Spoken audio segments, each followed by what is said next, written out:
Good evening, ladies and gentlemen. You're all very, very welcome tonight. My name is Brendan, and I'm a member of the committee. And Larry is another member, and Jim is another member. Where's Jimmy? He's gone, is he? Oh, there he is. Yeah, he's at the back. Yeah, he does all the work. That's why he's done it. And then there's Tom over there. He's on the committee as well. So it's great to meet you all. Obviously, most people here are interested or perhaps play polo, or have played polo. And you notice that we're a little bit behind the time that we were supposed to start today. I'm working in Irish time now. No, GAA time.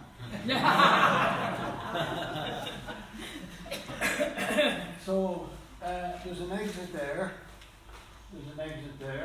And if you go out that door, and the first door on your right there's a loo there, okay, in case anybody needs to use it.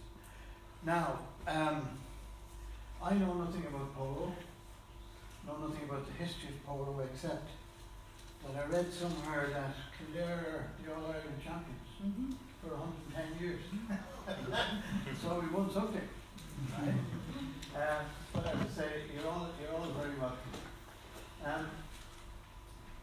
It's wonderful to have Kim and Eoghan giving us this talk tonight. And it's wonderful for a whole lot of reasons. For Kim, because she's usually sitting down there writing about the rest of us. Okay? And now we get a chance to write about it. And Eoghan is wonderful. He's a great supporter of the group, always has been. And any time we ask him to do the talk and so on, he's more than willing. So it's terrific. And it's terrific to see so many people here. So I turn you over to Kim and to Eoghan, and I hope that we have a great time tonight. There's tea and so on later on. There's tea and coffee there as well. And there's plenty of biscuits. Right, Eoghan. Right, so thank you very much, guys. Welcome to the home of the All-Ireland champions. Come on, a bit of a cheer. Yay! How did that come about? The All-Ireland Championship was last played in 1920. Kildare won the third of their 3 titles in 1920.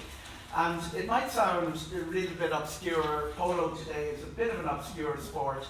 But at that time, huge crowds turned out in the Phoenix Park. The crowds that were supported polo during the 25-year golden age were phenomenal. We'll see in a little while how when Kildare played one of the British Army teams, there were 40,000 at the match. And this is at a time when the record for a GA match was 15,000, when the record for a rugby match was about 20, and the record for a soccer match was about 18. So polo was the sport. It was a sport for a couple of reasons we'll explore, and it disappeared. It's as if it didn't exist. It's such a minority sport now that even the Irish Field about 20 years ago would have run polo features in the back pages. It's now local gymkhana stuff instead. One of the things we'll be addressing the second half of tonight is how to get back to that and how we can learn the lessons of the past to build the future. The county hunts were at the heart of polo when it was active. The hunt would run during winter. The guys would go out and gallop around their local field or the Phoenix Park during the summer. Polo had a huge following. It was a credible sport. It lost all its credibility and it lost that impetus. And that one of the things that gave it the impetus was the All-Ireland Championship. As I say, Kildare were there 3 times. Unusual counties won the All-Ireland. Fermanagh won 3 of the titles. Dublin, same as Dublin. We had different Westmeath teams winning titles. One of the reasons is that polo is a strange sport in that there are only 4 on a team. So one strong personality can drive that team. And that, to a large extent, sums up the rise and fall of polo in Ireland. What I'm going to do is give you historical context. If you know a little bit about polo already, this won't be news to you, but if you know a little bit, what I will do is try to tease out the mythical first polo match in Ireland. We may have some contribution from the audience as well that will enlighten us on that. I will also be chasing down Kildare's particular polo record and the personalities who drove it. And I will, then we will hand over to Kim. I'm just the warm-up act. I'm the, what would you say, the minor match to your senior match, or the coronas to your coronavirus, yeah. But anyway, Kim will then talk us through what's happening now and the critical situation Polo is in, thanks to a split in the organisation and the rivalry, for no other word, between the Hurlingham rules-led group and the County Polo Association. Probably some solutions will come out of events like tonight, but tonight I'm going to do my little bit. I'm a sports historian, I've written dozens of books about sport, and when I first discovered polo, I was researching the GA history, and I saw the photographs and I said, there's something wrong here. What are these huge crowds?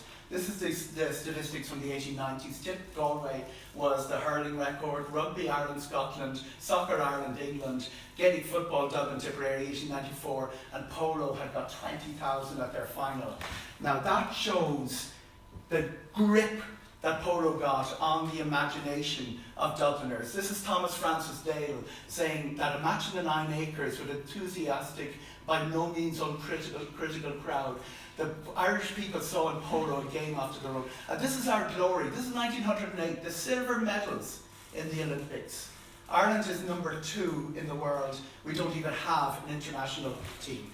This is important. Who invented polo? There might be a sort of a documented record back to Horace Rochford in Carlow. He founded the All-Ireland Polo Club. But he came pretty late in the game. There seems to be at least a history of 7 years of polo before the All-Ireland Polo Club was founded. Here we have the pavilion at the Phoenix Park packed, and that's not the, and look at the crowd here, 40,000. Woodpeckers, one of the British Army teams, beat County Kildare. Kildare were All-Ireland champions. 40,000 people at the match. Nowhere to be seen in 1922. All of the sports history is mythology. Did William Webb Ellis invent rugby? Not at all. 7 first steeplechase. John McAleary going on his honeymoon, bringing soccer back to Ireland. 7 men in Thurles. They're all founding myths that were written in the same period, about 1910, 11, 12. And the polo origin myth is important to us. Hounslow Heath, 1869. And these are some of the players that partook in that first match. Richard St. Leger Moore from Kildare and Leslie LePere Beresford. Beresford, if you don't recognise it now, you'll be very familiar with it before the end of the night. We have the godfather of a Beresford in the audience just to check up on me, just to make sure I get it all right. These two guys were both with the 9th Lancers. And that was one of the regiments that played the origin game.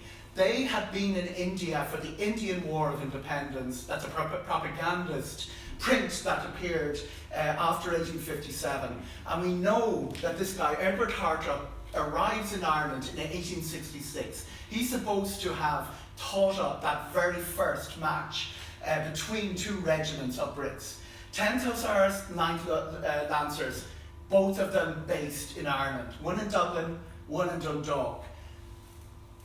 Here we have the 9th Lancers band playing. And this is the most famous member for Irish people of the 10th Hussars, John Boyle O'Reilly. He was a leader of the Fenian Rebellion. And one of the things that he was convicted of was recruiting for the Fenian Brotherhood in the 10th Hussars. So the 10th Hussars were not only a British Army regiment used, as we see in a second, in the Fenian Rebellion, they were also suspected of having a lot of rebels. And in the event of the 1867 rebellion, the original plan was initial guerrilla warfare, followed by a strategic warfare, modeled a little bit on what George Washington had done in North America. The 10th Hussars, could they be counted on by the Brits, or were they going to defect to the Irish? It was one of the great conundrums of that period of history. This is what happened in March 1867. The 9th Lancers are dispatched. It was the night of the Fenian Rebellion. They gathered in Tala, they gathered over Tala Hill, and we see 3 troops of 9th Lancers are involved in as rounding up the Fenians. Now, this is the 10th Hussars. They're based in Dundalk, and they're not involved in the rebellion in any sense, are not involved, but there they are involved in sporting activities.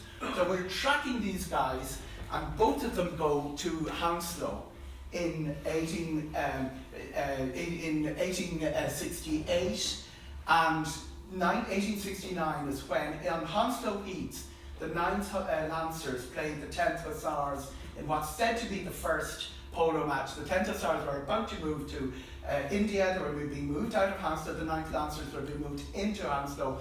One of the things I'm going to return to in a second is, did they play in Ireland? Did the whole polo team start, the whole idea of playing this horseback game start in Ireland, because the 9th Lancers were just back from India. And of course the Brits think they invented polo, but in fact it was around for about 400 years beforehand. Polo is a Persian match, Persian sport. Lots of evidence of it. This is Esfahan. This is where polo was invented. It's not one of the most touristed sites in the world because it's in Iran. And we don't know what Donald Trump's going to do any second now, but it didn't deter me from going there. But it's what you see in the coffee shops around this square which Shah Abbas built in 1598, what the polo ground looked like. And nowadays you can't play polo there. There's grass fountain, there's fountains, and people enjoying themselves, and it's a big, but you can see uniquely, it's a big urban space with this huge grassworks in the middle of it, created. That's the viewing gallery for the polo matches for Shah Abbas, and of course lots of photographs, polo type photographs in the coffee shops around Esfahan. There are no bars obviously in Esfahan. One of the things about Iran is you go to Shiraz, all the way to Shiraz, to find they've no Shiraz. And this is in the evening as the sun comes down. So this is the Persians invented heavy cavalry a long time before Shah Abbas, but what they were doing was using their horse knowledge and the time that people had on hands for ball games involving horses. That's a show game that they staged in the place that polo was invented. Polo not really played in Iran. Hurlingham 1886, the rules of the game. Very, very late. Just look at the game. You know, we're talking that Ireland has been involved in polo for 20 years before that. And here we have El Polo 1929, that by Norman Cinnamon, that a gentleman called Valentine Irwin brought polo back to Roscommon from India. That's the 1865. That's the earliest, undocumented, but really, really important in family folklore. I will be visiting that immediately after I've finished this. This is Rathban. Chicken heart up. Edward, we saw him getting off the boat in Holyhead. The joy of the level of coverage we have from 19th century Irish newspapers is they actually list people getting off the boat in Holyhead. Those journalists who are here, we must thank our lucky stars we don't have to do that as a job. Can you imagine taking down all the passengers? But we can actually chat Edward Hartop off and on the boat, in and out of Ireland the whole time. And Hounslow Heath, 10th Hussars versus 9th Lancers. In 1 year earlier, in 1868, a detachment of this regiment had played a practice game near Limerick. Were they in Limerick? Here we are. Carrick-on-Suir and Waterford, marching back to Newbridge. And Valentine Baker was stationed in Thurles. And this guy is really, really interesting. He was put in charge of courts martial in the aftermath of the Fenian Rebellion. 10th Hussars, cavalry officer, very interested in this sport that we're talking about tonight, and a really great mate of the guy on the front of this portrait, who is King Edward VII while he was still Prince of Wales. And of course, famous in Kildare, because this is where he lost his virginity. with an actress called Nellie Clifton, apparently. And Valentine Baker had a bit of previous himself. He was a very efficient cavalry officer. He didn't affect the rules of polo, he didn't rewrite the rules of polo. He rewrote the rules of railway carriage design. In 1875, he had a moment of indiscretion and bad judgment involving a pretty young lady in a railway compartment that ruined him. The railway compartments were redesigned in 1879 because Valentine Baker, he lost his commission in the army, everything like that. This was the guy that was roaming around Tipperary and possibly a participant in that first polo match. Wouldn't happen nowadays, of course, that sort of indiscretion of a polo playing officer or a gentleman. Oh, Jimmy Cooper just loved This is what we're dealing with, guys. Here we have the 9th Lancers and the 10th Hussars brought together for the first time, documented. This guy, Colonel Durian of the 10th Hussars, is one of a numerous field following the 9th Lancers pack in the neighbourhood of Ballincollig. In the enjoyment of the sport, the captain dashed at full gallop over a crop of young vetches. Does anyone grow vetches nowadays? Where's the Chagas people here? But they're broadbeans belonging to the plaintiff, Murphy, quite disregarding, as many gentlemen in similar circumstances do, the warnings and remonstrances of the owner.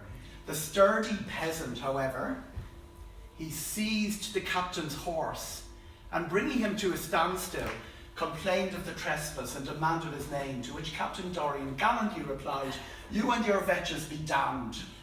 Murphy persisting in his insolent interference, the captain first strove to write him down, and failing in that, beat him severely over the head with the butt end of his whip, until the man was compelled to relinquish his hold, whereas Captain Dorian triumphantly resumed the chase, and he was fined 107. I was ordered to pay £170 damages. So that brings, it's an anecdote of which shows what we're dealing with in attitude here, but it also shows the 10th and the 9th were together.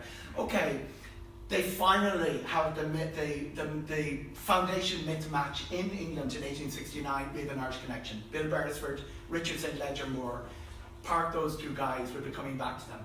1870, Francis Osborne and Edward Hartop up there again. Supposed to be playing on Baltray, where the races are now, or Gormanstown Stand. I think it's referenced in the polo books, and it's harder to imagine that happening. Horace Rochford, Robert Watson, Stuart Duckett, James Butler, all said to have played in 1869, Carlow versus 8th Hussars. All of these are matches which would claim to be the first match in Ireland. And then, 1873, the All-Ireland Polo Club. And this is more important than, a mythical first match, we can chase them, because the All-Ireland Polo Club got hold of 9 acres in Phoenix Park and got a long lease on it from what is now the OPW. Central to what's going on in polo now is that lease be defended, because it did a couple of things. It brought polo into Dublin, right beside the major rail terminus to the south and west, and also within walking distance of a large population who did not have to pay an admission fee. That's where our crowds come from. That's where our 40,000 comes from. It's free of charge at Sunday. Polo is a difficult game to watch. When you see a distant goal and a scramble and a rise of dust, it's really hard to tell what's going on. But all of these guys came out because it was free. Carlow Club. This was the first of the polo clubs, and it goes back to Horace Rochford. It had a long history of sport there. 1823, that's a cricket match. One of the first cricket matches in Ireland, not played by the military. 1859, the rowing club. Rowing was one of the first properly organised sports. And then the rugby club, which still exists today, dates to 1873. And then we have records of the Killeshan Rectory, Archdeacon Jemison. We have the Prior Wandesford domain at Castlecomer. So all south of Kildare, we have these instances of cricket. And in 1871, It looks more significant than it actually is. County Kildare Cricket Club, County Kildare County Club as it was then, it's now a descended to Naas Tennis Club, but it was formed for the promotion of cricket, football, archery, pigeon shooting, lawn tennis, and if possible, polo. Polo was on their minds. They didn't actually do anything about it for about 10 years. So Ireland's right there at the heart of the very early laws of the game. And 1875, we had our own laws long before the 1886. And one of the big turning points for polo was Rochford's negotiations with the railway companies. He got a free pony on board a train for every player. So suddenly the horrendous cost of transporting your ponies to matches was reduced. And then Captain John Watson, pretty central to polo history. Very well known because he would have played in what was the equivalent of the Ryder Cup, and he invented the backhand stroke. He was one of the crowd favourites. These are the guys that the crowds turned out to see. This is a directory of the clubs, and this is our patron, Arthur, the Duke of Connaught. He was famous for falling off his horse. The shock.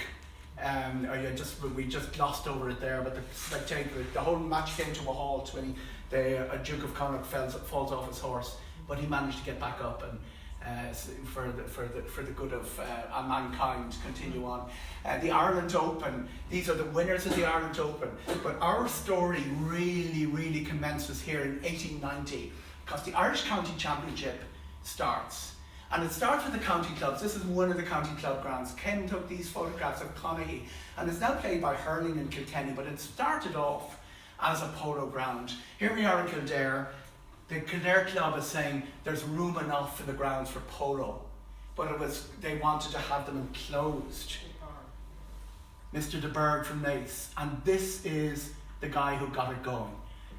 Remember, 9th Lancers, he was an officer, and he was one of participants with Bill Beresford in the same team of the very first, the founding MITS polo match. And he's obviously from Killashee, now a hotel. He rebuilt that castle after a fire. And here we are, Mr. Ormoor of the 9th Lancers, and that's the Kildare Hunt. He turns up in all of these reports. These are the grandees of Kildare in 1890. Or the 18 milestone. It's right beside 2 Mile House, which always confuses me. But that was one of the major meeting points for the Kildare Hunt. A meeting of gentlemen of Kildare interested in polo held in Naas. The chair was occupied by Major Richard St. Ledger Moore, master of the Kildare Hounds. The club restarted to be called the County Kildare Polo Club. And of course the second motion is about money. And the white shirts, with not just plain club wears white. And they were going to take the hurling routes, which were only 4 years old at the time. And Mr. de Burgh offered the field adjoining the County Kildare Club grounds. And these are our early matches. You can see the list of the misses, the ladies all turning out, and here we are playing the Royal Dublin Fusiliers. Here are the teams: Brownlow Love, Major Moore, Mr. Blacker, Captain de Roebuck, Tom Ritchie. And this is the opening match of the Inter-County Championship, and we go right to the final, and Kildare lose the final by 3 goals to 2. But the first goal in an All-Ireland final was scored by this gentleman here, Tom Ritchie from our clock. And he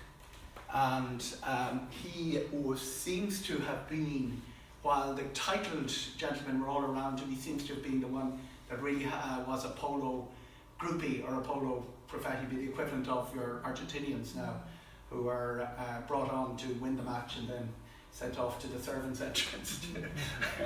But Tom Ritchie was the scorer of the first goal and he very involved in the pioneering of golf in Ireland. Here we have Kildare against Sligo.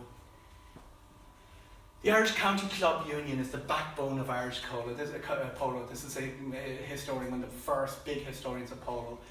The cup matches at the All-Ireland Club in August in Dublin may be and often are won by English or regimental teams who have a wide choice of players, better trained ponies and more practice. But in county polo, Ireland stands first. Some of the best polo to be seen in Ireland is found at the county club. Nursery of fine players and you can see that a bit like what the GA had discovered about 20 years earlier, the notion of a county team certainly caught the imagination. They're the All-Ireland Championships. As I say, quite unusual that Sligo would be leading the Roll of Honour. Westmeath had two teams, a North team and a North Westmeath and the South Offaly won it twice, Dublin won it twice, and Fermanagh 3 times, and we won it here in Kildare 3 times as well. So you can see that it took us Kildare a while to win their first, but then we won 1910, 1913. Okay, Major Charles O'Hara, he was pretty much behind. Anthony Maud was behind the Fermanagh, Marshall Murray behind the Westmeath team, Colambre in County Meath, Percy O'Reilly, the ground at Castle Pollard that North Westmeath opened, and then Jack McCann, Olympic silver medalist, Thomas Levins-Moore, Castleknock, and then Dublin, and then the Kildare 3 titles. And we're going to go into how the Kildare the club moved in 1902 from Naas, which had been their ground, to Castletown in North Kildare. Captain Connolly brought them there. William Dees laid out the ground, and from then, 1902, Kildare began to perform, and here we have Dublin against Kildare in the first title that we won. You see the comment there, if it would be whether the polo crowd were a paying one, the All-Ireland Club would have reaped a harvest yesterday. 20,000 people there, but because it's in the Phoenix Park, they can't actually pay. And there, Kildare and Antrim, the 1913 final, and then here we are, 1920, our 3rd title. Offaly won 2 titles. John Hartleslot, another Olympic silver medalist. Meath, Arthur Shirley Ball died actually off a horse, and then these are the other counties. Antrim contested a couple of finals. Derry contested a final. And we had a South Westmeath club at one stage as well. Here we are, the meetings of the members summoned to Naas, and here we have the County Kildare tournament, which was played in Castletown, the County Kildare Polo Club in Castletown. We had the visiting Prince Henry of Germany when he came to Ireland. One of the big fixtures on his journey was the Kildare, a polo match in Kildare. The connection between the Kildare County Hunt and the Kildare Polo Club is quite clear. The captain of the master of the hounds for the Kildare Hunt was automatically the captain of the team, and seemed to have been the one making the plays, even though there were more skilled polo players. The politics within the polo club, or within the polo team, we don't know, but the connection between the Hunt and the polo club was really central to the success of polo in Kildare. This is pate footage from the 1920s, and it shows polo in the Phoenix Park. It shows some of the matches in Cabra as well, not because Cabra was the major polo venue, but because it was closer for the film cameraman to get to. And here we have the pavilion as it was, packed, and people straggling around the ground. We don't have footage of the matches that had huge crowds of 40,000. What happened next?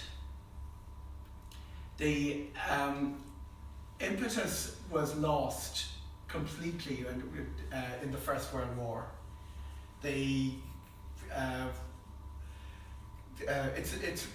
People would say that the British military presence was central to what was happening in Irish polo until the 1914, and when the British pulled out and when cavalry regiments were being disbanded, that took the heat out of Irish polo.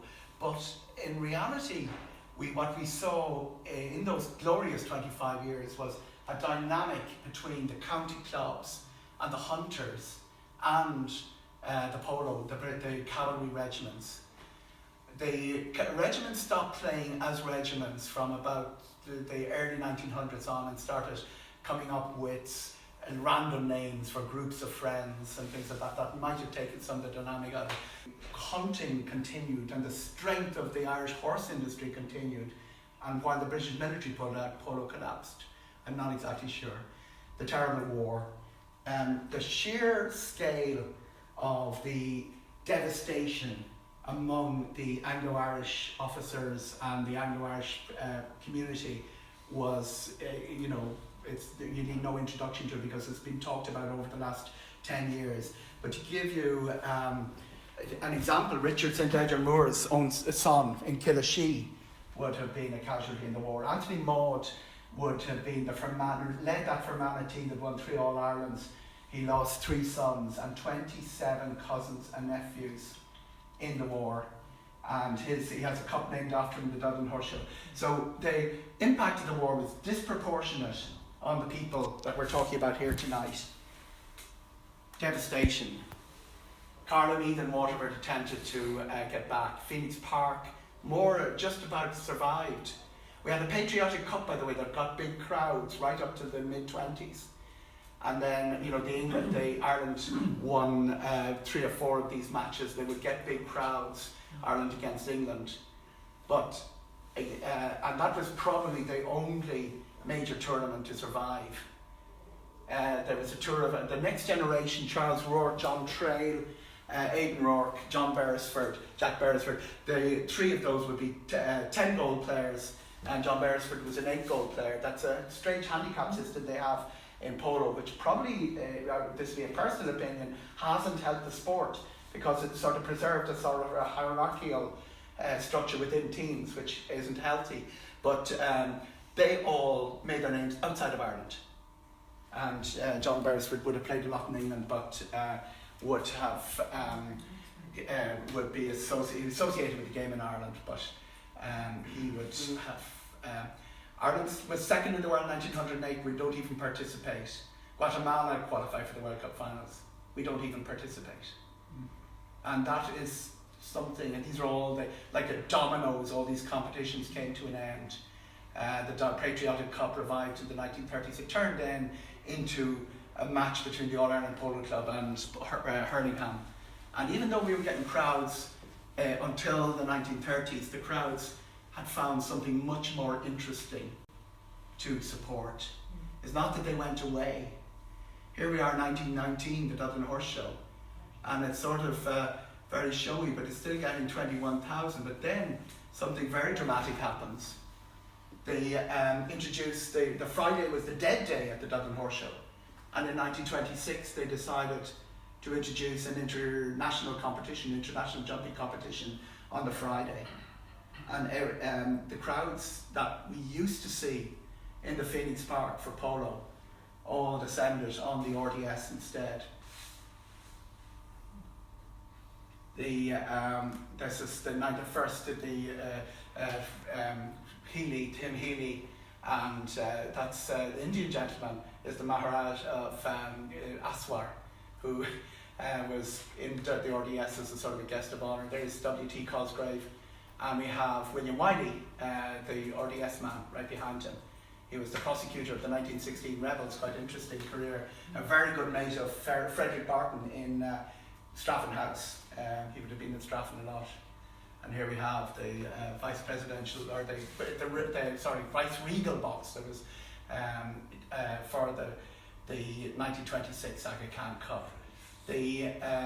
All the grandeur, the pomp, all the bands, all of that are now no longer to be found in the polo grounds in the Phoenix Park. And the polo tournament of August has become, instead of it has become the instead of becoming the major event, has become an appendix to the Dublin Horse Show. And this is the parade of military team, and of course the Irish military team started winning very spectacularly. We won from 5 Aga Khans in a row in the 1930s during their salute. Big row, by the way, over whether the tricolour would be flown at the RDS. It was quite a few years, but they still flew the Union Jack after independence, but in 1925 they started flying the tricolour, and then the Irish these are the army teams parading before the Aga Khan Cup. The Irish show jumping team international success helped. We would probably have won the gold medal at the 1936 Olympics, but some of you will know Ireland boycotted the 1936 Olympics because of the Nazi Olympics. There, the attendances at the horse show. Oh, they decided to double the charge in 1938. So you can see what happened. Somebody decided, let's get a few more bob off the populace of Dublin, and it didn't run. And this is it. The 9 acres were taken from the Polo Club for use for agriculture and not returned until 1952, and the new generation popped up. That's John Leonard Beresford, a descendant, yes, of the 1869 Michael Herbst. Somebody mentioned here earlier tonight a wonderful cartoon of Michael. Renata, people will remember Renata from the 1970s, and Hugh Donay, who's written coaching books. They really led their vibe. There's a wonderful one being interviewed about and they more or less led the return of the revival of polo in the 1970s. But maybe the impetus of that has been lost. And these are some of the characters that Kim will introduce to us when she starts talking in a minute and a half, that represent the next generation of Irish polo, and Jimmy Keane will be quoted. So Kim, you're on, and that's my end of it. I brought you up to something around 1972-73, and Kim can talk about the dilemma, and there's no other word for it, that Irish polo is facing at the moment. Thank you.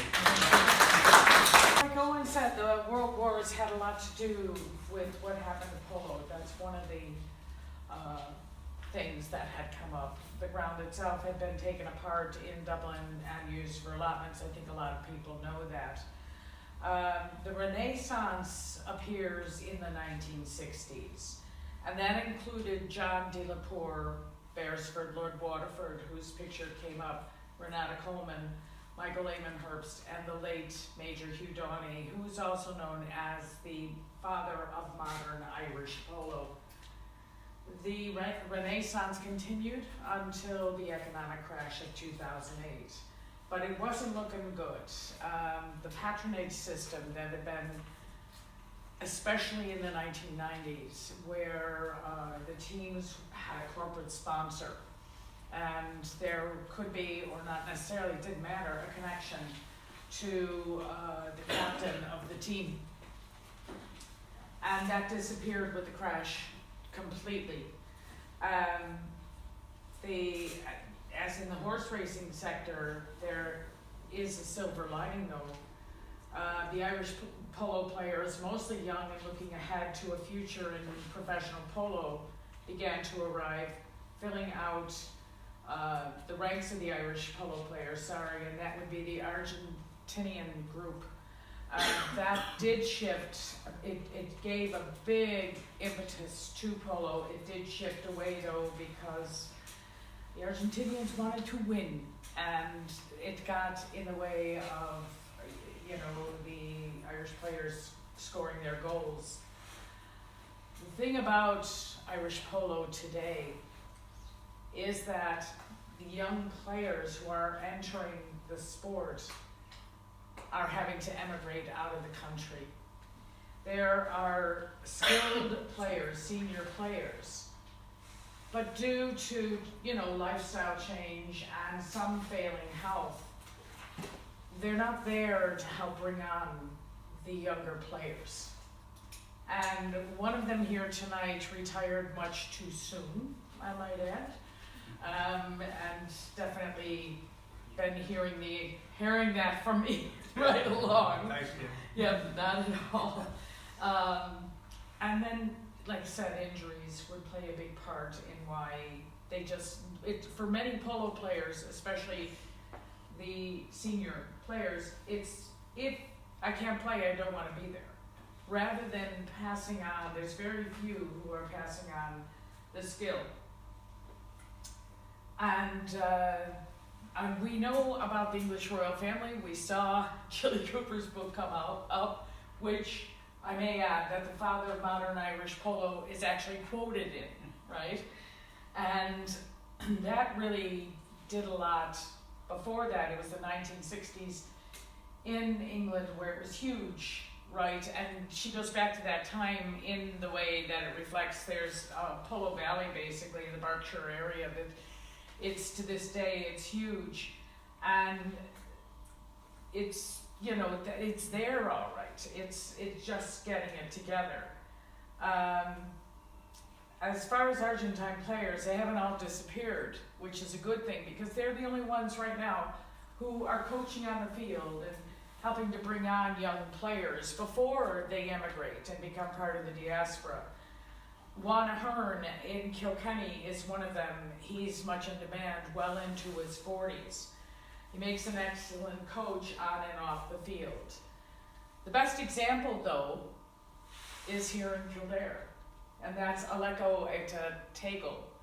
He's from Argentina. He is married into the family. It's Pat. That's it, Quinlan. Thank you. It escaped me for a minute. Patty Quinlan's daughter married Alejo. Their son Tommy came up here. He turned 11 years old last summer, and he started playing when he was 10 years old. And he was playing in his matches from that. From the beginning of last summer, he began to play in actual tournaments. Evan Power, who you saw here, turned 19 last May. And he's currently training horses for Coolmore Stud while he searches for multiple sponsors. He has no choice. Richard Lepore, the eldest son, he goes by Richard Tyrone now because he is following the current Lord Waterford. He's been a professional player for some time, and he would like to come home, but he can't make a living here in polo. There was a major split last year in Irish polo. Hurling and Polo Association would not exist without the All-Ireland Polo Club. They met back in the 1890s, sorry about that, 1873 was establishment. Hurlingham sets up in 1886, I was up to 1890. Okay, so they needed the Irish to open up polo.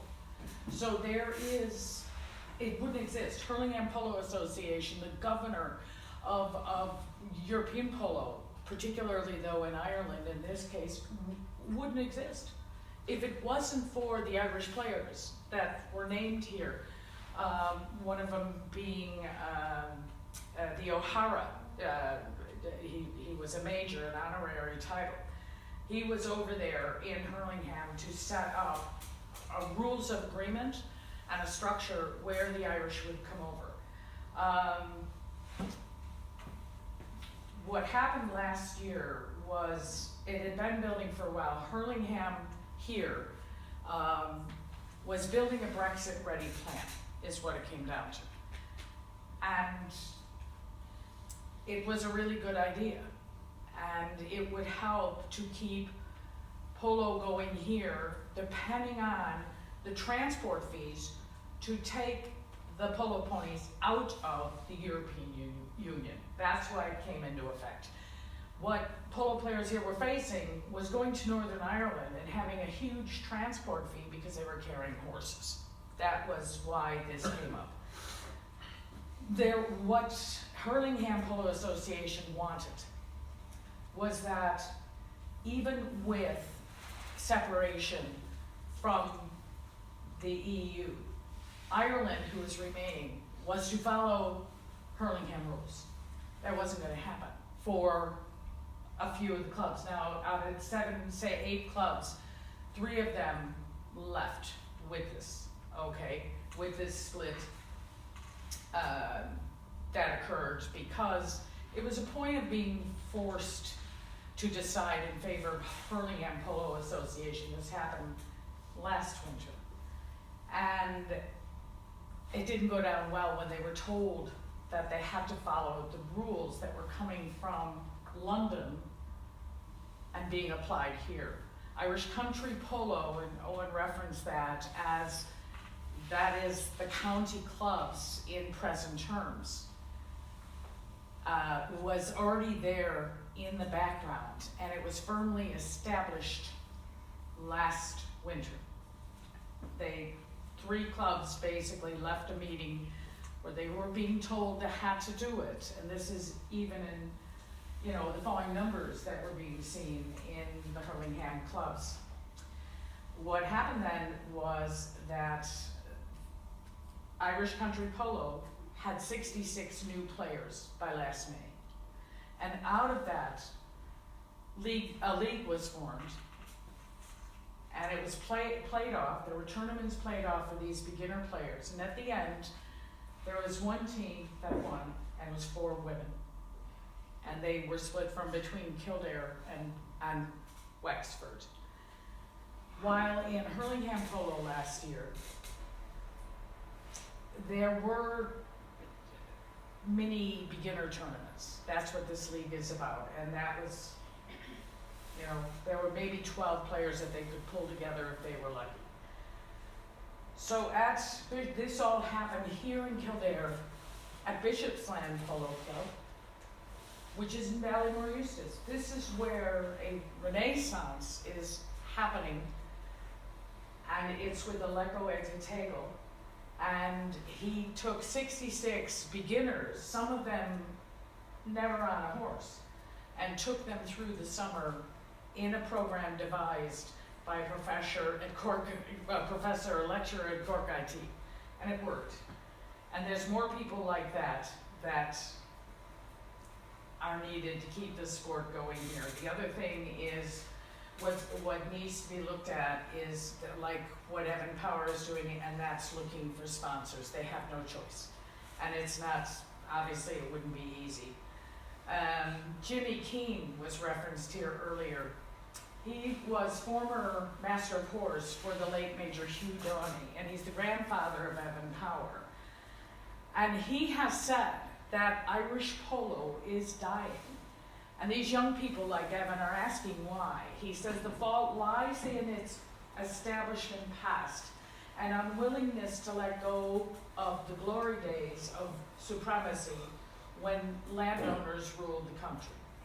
The future, he said, is in supporting young players through an accurate assessment system rather than in the current comfortable hack around the field, filled with favoritism occupied by remaining senior players. Without the support of the senior Irish players and Irish business as well, Irish polo is unlikely to survive this split that has cast club against club, created redundant leadership, and divided the island. In a sport we once came close to dominating, Ireland does not even compete at the international level. European, yes, not global. And the upshot is that Kildare has remained the uncontested All-Ireland champions for 110 years.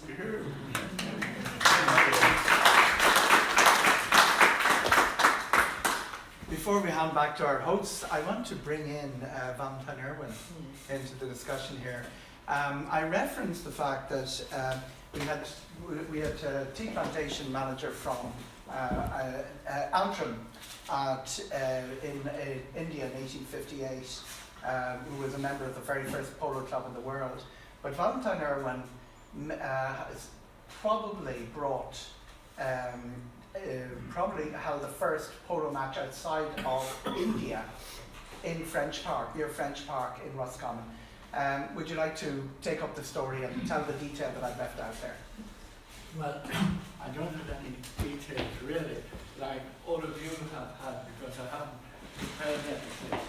But my grand uncle, Valentine Irwin, who was born near Boyle in Castlereagh in Roscommon, he served out in the Indian Army in the 1840s, 50s and 60s, and he retired from the army in 1865, and his regiment came back, or part of the soldiers came back to Berkshire, where he had nothing to do during the afternoons in retirement. And he said, well, why don't we play that game we played every afternoon out in Pakistan, borders of Afghanistan, where they played for 300 years before that. And they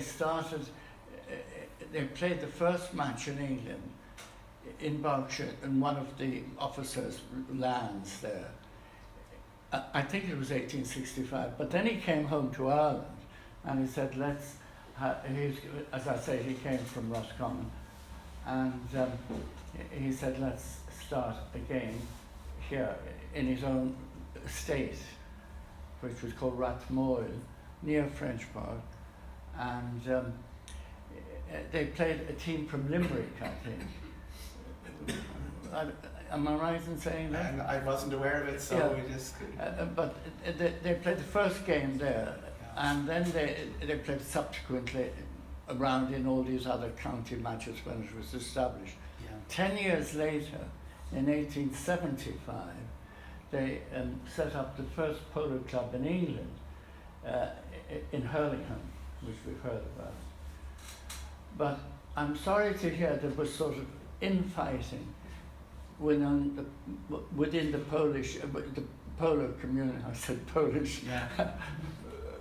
polo community in Ireland, which led to its decline, and which is very sad. But as you were saying, at the end of the First World War, there was a big decline because the military went back to England. I mean, the cavalry went back to England. And cavalry was history anyway. Cavalry regiments were mechanized. Quite. But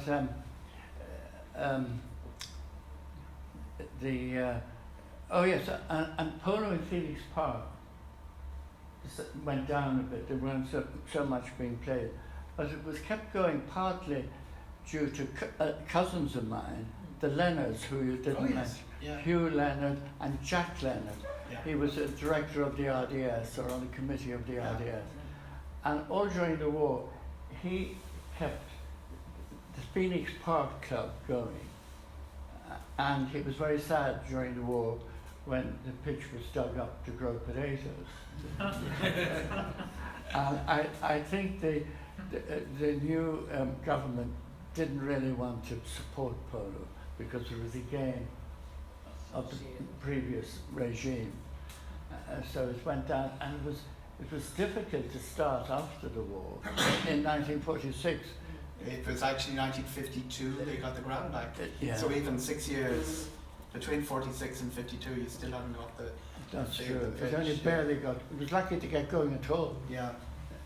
One reason that Phoenix Park couldn't charge for matches was because when it was given over to the people, I'm not sure by Lord Chesterfield or somebody, about 1860 as a public park. Yes.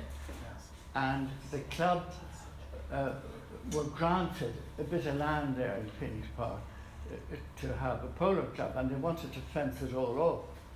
But they were told by the Board of Works or whoever was in charge at that time that they couldn't do that because it was a public park. It was open to the public, and they couldn't put a fence around it. They wanted to make it a private club. So they were forced to leave the grounds open for all the Dublin people to come along to for free polo matches, which was nice for the Dublin people, but it didn't bring any money to the club. And hence, it didn't have enough money to keep going, which probably led to some of this infighting that's led to its decline, which is very sad. I wish I had more details, But You've been I- very, very useful. I mean, the I the only- family connection is an amazing. Yeah. funny enough, you also had a picture of a big school there. Oh, that was your Valentine went to school. That's where he went to school, Yeah, and that's that's Stonyhurst College in Stonyhurst, Lancashire. yeah. And that's where the connections were forged. That's, yeah. and Valentine, my granduncle, was at school there too, Yes, and that's together with lots of other men. A good Jesuit school. Yeah. But anyway, subsequently you put up another picture of Kildare. Yes. Well, my own brother was at school in Kildare.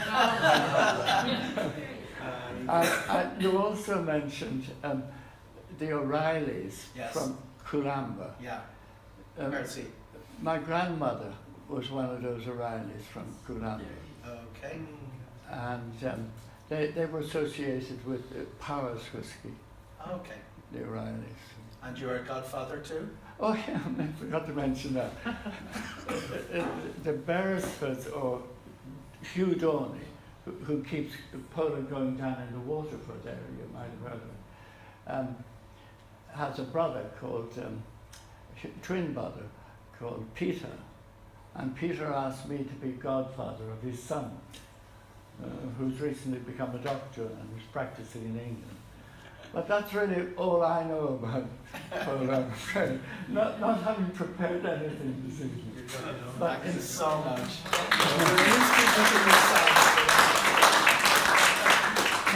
thanks to that, I go quite regularly to Phoenix Park matches when they are around, when they take place. Yes. Mm. So, Lara, do you want to add to the... Yeah, if I may. Yes, please. Lara is, I don't know whether anybody knows, is the chief commentator for matches, not only in Phoenix Park, but various matches. I don't know how he learned all the rules, because as far as I can see, the rules change every 10 years. It's true. Every season. I give you the meal and we're hurting of Polo. Thank you very much, Valentin. And thanks, Kim, for helping to organise this. I watched your earlier presentation and I was fascinated by it because when I saw Valentin's name coming up, and Valentine and I are great friends with John O'Doherty, stalwart men, these guys, so they're amazing. And I started playing polo in 1978 and I played for 40 years. And I stopped 2 years ago. I damaged my knee and the doctor said, look, if I get another bad bang on it. But I had some of the glory years of polo as well. And Kim, if you go back the number of years, I took over as polo manager when Alex McKay stood down. Alex was a legend in polo. And I was polo manager for 9 years. And I had over 40 players to organise 3 times a week. We played Wednesdays, afternoons, Saturdays and Sundays. And that means I had 10 teams. Now that's an awful lot of teams to play, and it was very, very competitive. There was a lot of sponsorship in Woodchester with Craig McKinney, Stuart's Garages, our own company we used to sponsor. And you know, it's one of these sports, once you get involved in it, you get hooked in it. I mean, I actually got completely hooked. I had 9 ponies, I had a professional, I had grooms. I nearly broke myself doing it. But Winston Churchill actually said the best passport any man could ever have would be a polo handicap. And I proved, I played all over the world. And I must have been when I played in Argentina or in South Africa or in England. Once I went and they knew you were a registered and legitimate polo player, I was given ponies free, I was given free hospitality.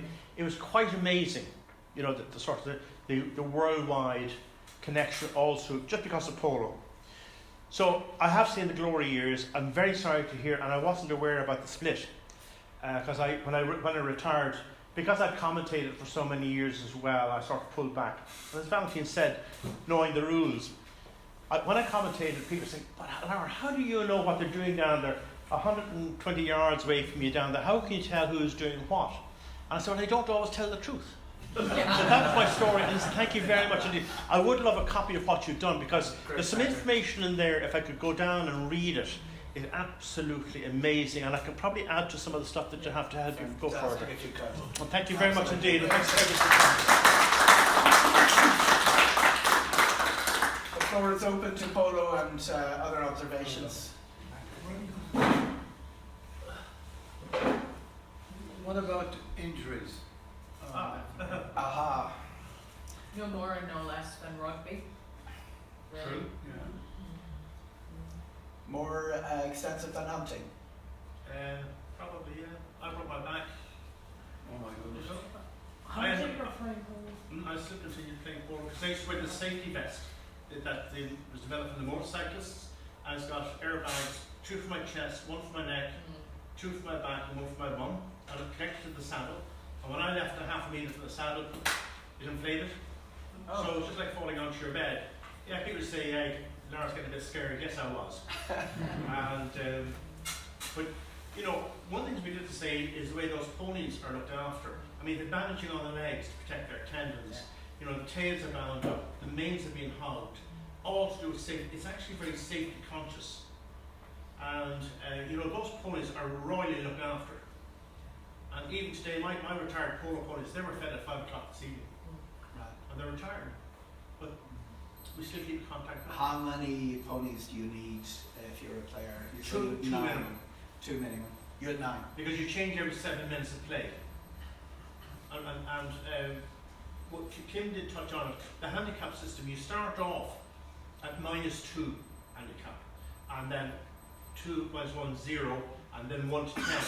So when you make up a team, by the way, so say you have four ones and 4 zeros, technically what happens is that the 4 zeros goes out with 4 goals on the board.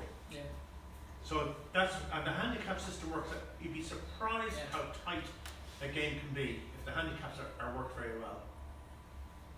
The hierarchy Kim mentioned, the Argentinians. They are so dominant. Yeah. They're the only people who've got 10 more handicaps in the world. Yeah. Yeah. And I mean, their big thing, and it's amazing when you think of the Centro Buenos Aires, they have the famous cup every year of all the top teams. And you see like two 40-goal teams playing against each other in a final. In the centre, it's like playing in Stephen's Green. I mean, it's surrounded by high-rise buildings. It must be the most expensive land in Argentina, and yet it's hollow ground. And they've got 2 grounds there. It's the Argentine Open, isn't The it? Argentine, Yeah, sorry, yeah. slipped my mind, just kidding. But yeah, it's.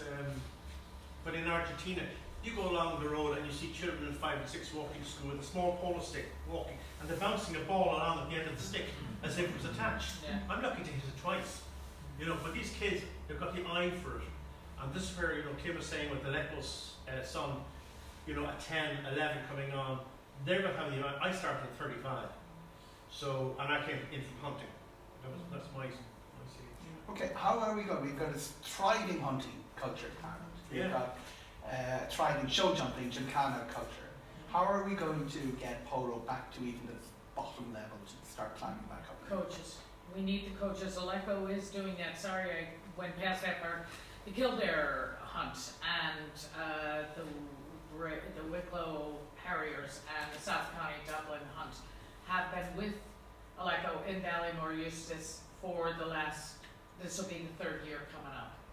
And out of that grew 66 players that played between Kildare, Wexford and Waterford last year. So So they're coming in. we need 10 more coaches. Yeah, absolutely right. And that willingness, and then Aleco is one, Wicklow, where Mickey Herbst is another, and John Flavin in Wexford, all have racehorse to polo pony programs going.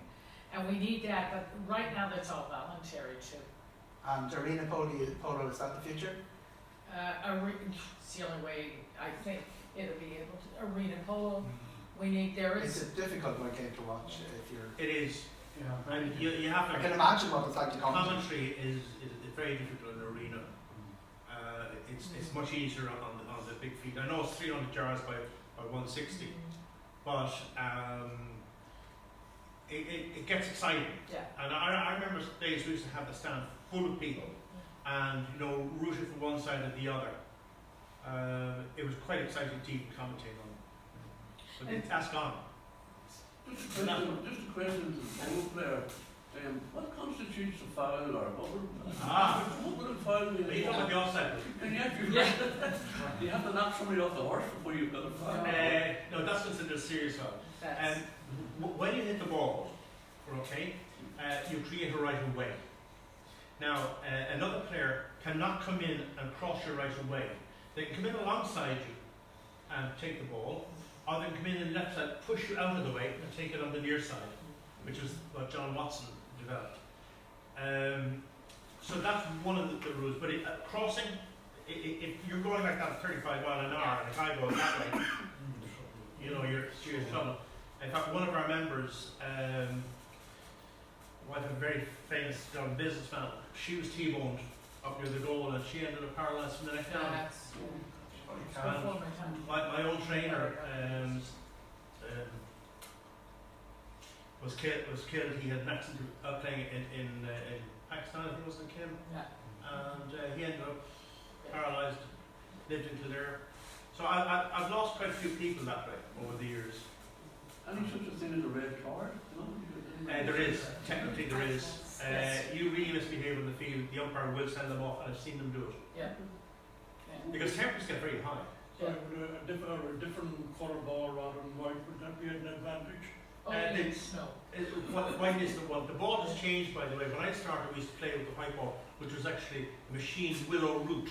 Yeah. But it changed in the 90s, really, to plastic, high density plastic. And when that hits you, it's doing 100 miles an hour. Yeah.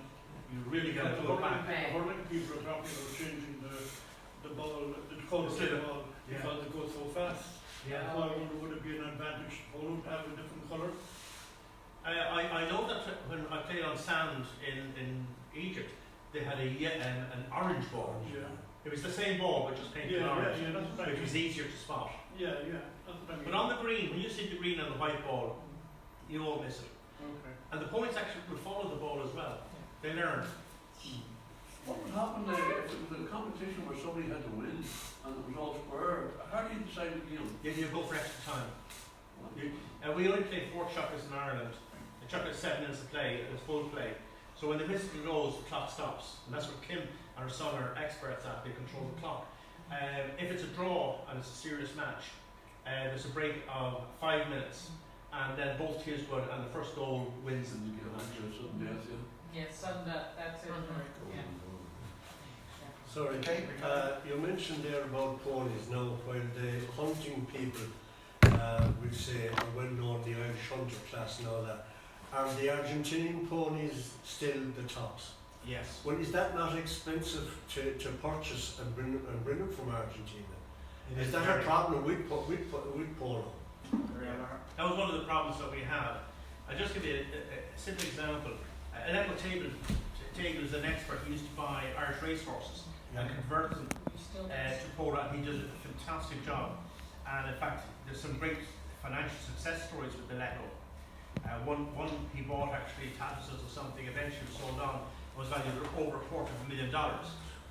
So for a useless racehorse. And I actually had an Irish racehorse, a mare out of Boston, who was, won the Derby many years ago. I made a lot of money when I sold her. But flying them in from Argentina, you fly them into Paris and then ship them Paris over, would probably cost you 10,000–12,000 shipping plus the cost of the horse.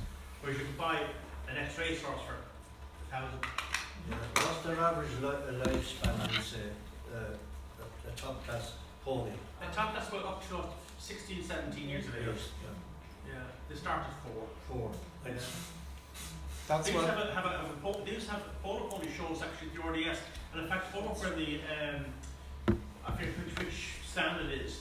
Up to 2 years ago, it was always polo ponies, and we used to show the polo ponies up there right up to the 70s. That's during the horseshoe. Yeah, through the horse show. Yeah. The entertainment. Yes. Yeah. I see. And it's been blocked by the RDS committee for the last 7 or 8 years. There's been an active effort. Oh yeah, to love. Yeah, and the committee won't open it. Nobody mentioned polo in Africa, but quite a lot of polo is played in Kenya. Place called Kildare. I've attended many polo matches out there, and with the cheap African labour, it's amazing how well the ponies are looked after. The huge groups of ponies in different stables belong to different top people in Nairobi. They come down by helicopter and private plane. It's it's amazing to see how it's spread even into those sort of underdeveloped countries. Well, I played in South Africa, I played in Lusaka in Zambia, Alexandria. It's as I say, it's an amazing sport, but you were these big landowners. I mean, money was never an object. But it's cheaper to do it. Oh, very cheap. I mean, Because the grooms got nothing. The horses were better looked after than the grooms. yeah, exactly. Just on the sort of founding myths, is it a myth about polo starting in Pakistan and Afghanistan and where they used the heads of enemies as... Yeah, that's true. Is that one of the myths of polo? No, it's not a myth. The Indian tribe, the Pashtun tribes, used to take the head off. Go ahead and free hand if you have. Undocumented or contested is the phrase we probably use in historical context. The name of the sport gives the location in the Middle East, Persia, which means around, from what I was told by someone born and raised in that part of the world. She translated it directly. Yeah. I just want to ask about polo. Yeah. I've known about it, but regards, how do you score? Like when they hit the ball with the stick, like what way is it done? Larry, you're on. It's a goal. It's a straightforward goal. The goal is 8 yards wide, and you never believe how small 8 yards is. And the amount of people who miss by inches, it's frightening. So are you saying the goal you have to be 8 yards from it? Is it? No, it's 8 yards wide. Oh yeah, I know what you mean. So you hit the ball, you have a right of way, and you try and strike it through the goal. But then there are others that can. Right. And that's that's the T-bone you're talking about. That's trying to stop the ball. Yeah. That's trying to stop the ball, presumably in that case. So whoever hits it in gets a goal. Is that the way That's it it. is? Right. You don't have backs or forwards, do you? And And you do. You do. Yeah, number 1 is the forward, Forward. number 4 is the back, 3 is the powerhouse, and number 2 is probably the second best player on the field. And there are penalty positions. There's 30-yard penalty, 40-yard penalty, 60-yard penalty, and the centre of the ground known as a 5B, which is 150 yards. Why are the Argentinians so good?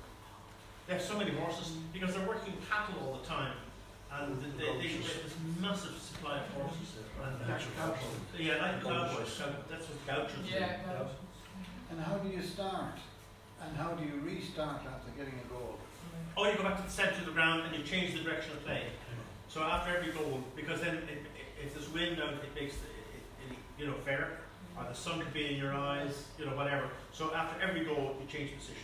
Like in tennis. and the umpire throws the ball in to start. Yeah, between the two teams lined up. So the throw in, which is And the two teams you see up there, by the way, that's Pegasus and Tyrone. Tyrone, always the red colours. Pegasus, one of the best teams probably in Dublin, probably in Ireland today. Dave Stone and his 2 sons, and Sean Connolly. That's They're from probably the President's Cup. You probably recognise. Yeah, it was. Yeah, they were. You couldn't really play in winter with a soft ground. Oh no, you couldn't. That's why it's countered with the hunting. With the hunting.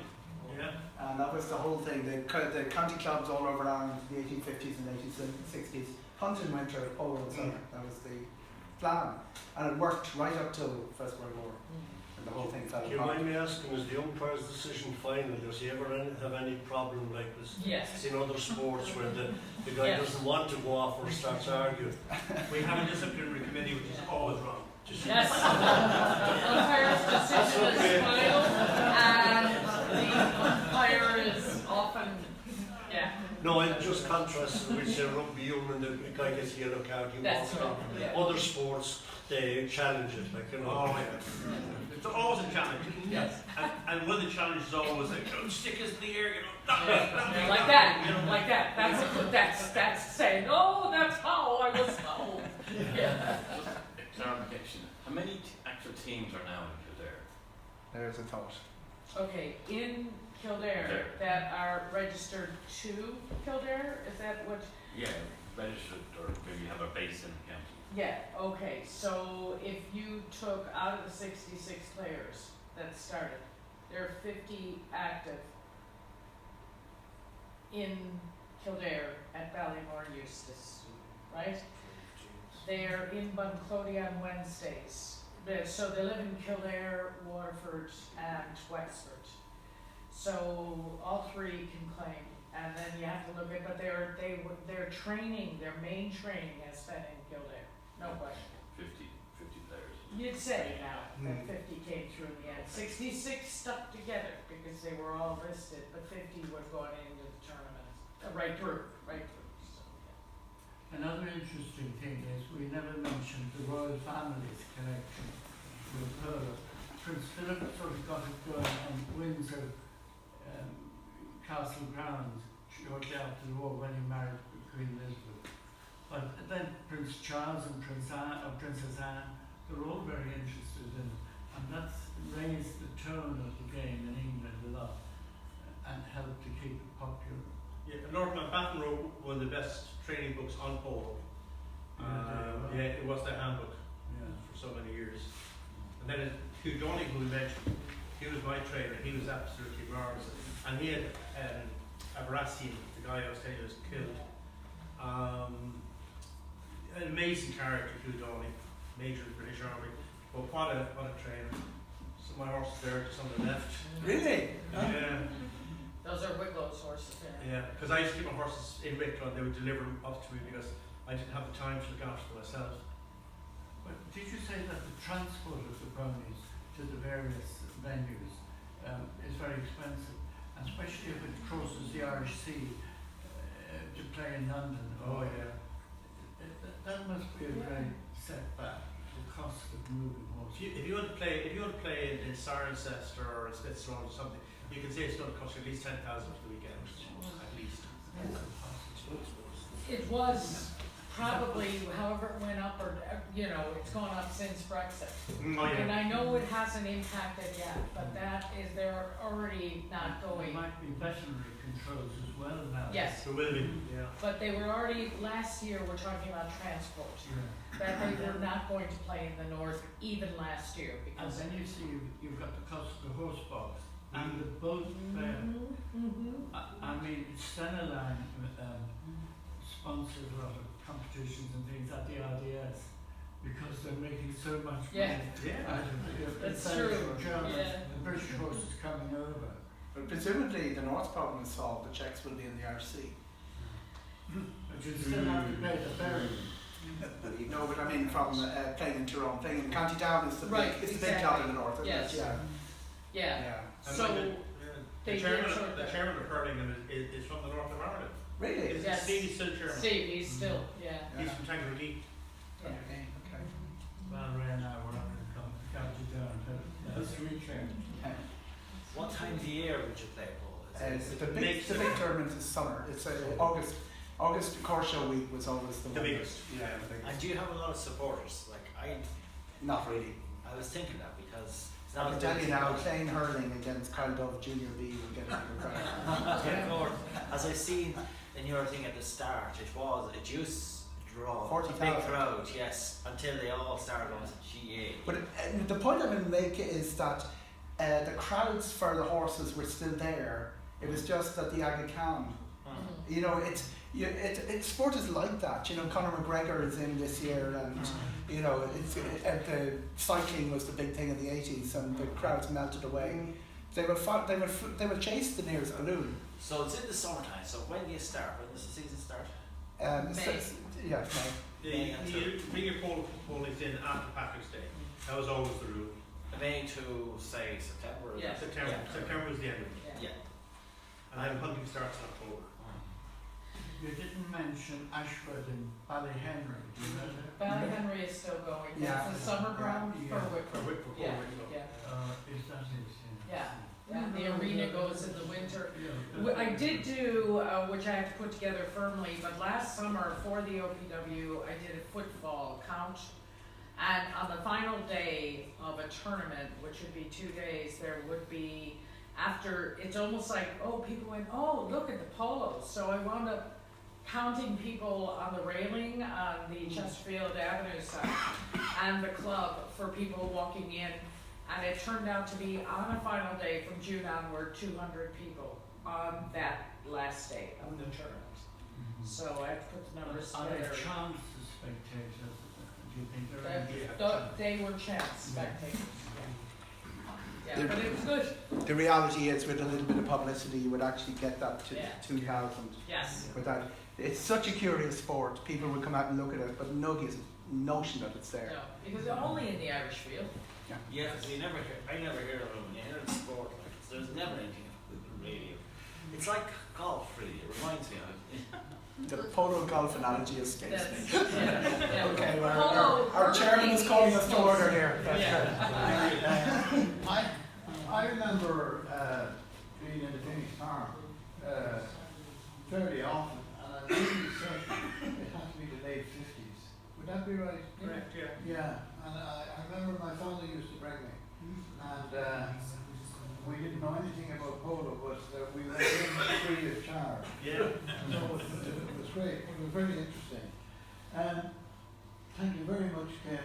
Thank you very much, Eoghan. Tonight, to say that it was a fascinating talk is a kind of an understatement, right? And thanks for everybody in the audience who contributed and so on, and your questions, etc. It's probably the most unusual talk to have in a GAA club. But it is called hurling on horseback. It is? We didn't get to that yet. Because I knew nothing about it, I looked it up on the internet, and I wanted to know what the name of the shtick was. And they used the word mallet. Mallet. Right. Yeah. But it's called a stick. Yeah. But it's No, that's literally that's fine. mallet. Yeah. And there's a story told, you see, about the two fellas. One fella advertised in the local newspaper, he was looking for a mallet. And this other fella gave it to him. But when he went to the house, your man wasn't in, but the wife took it in. So the next time the buyer met the other fellow, he started to give out to him. And he said to him, oh, that mallet you sold me was too short. Right? And the other fellow says, come on, you get off your high horse.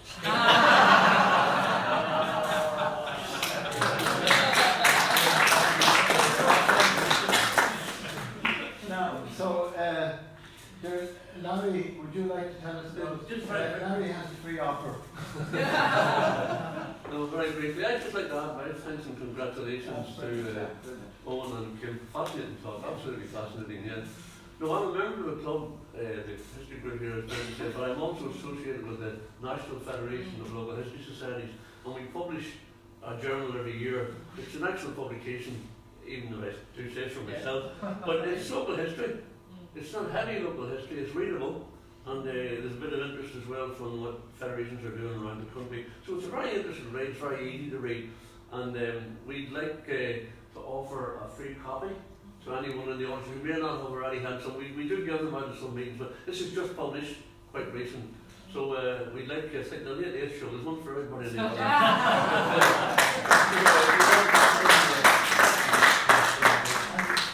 I want to say something as well.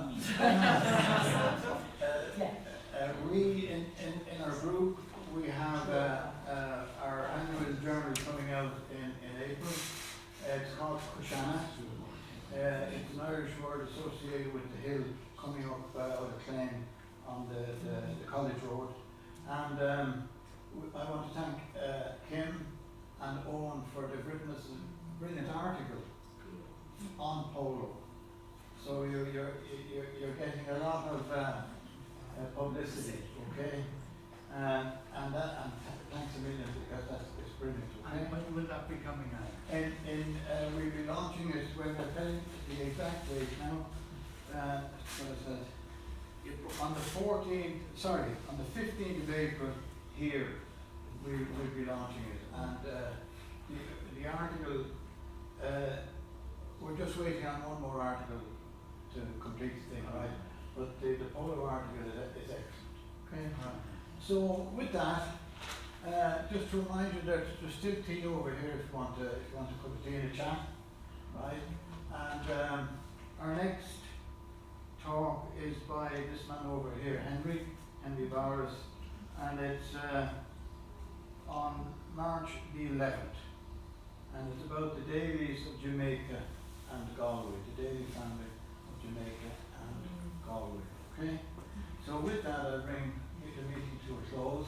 Thank you all very much. It was just a brilliant meeting, okay? And so different from what we're used to normally.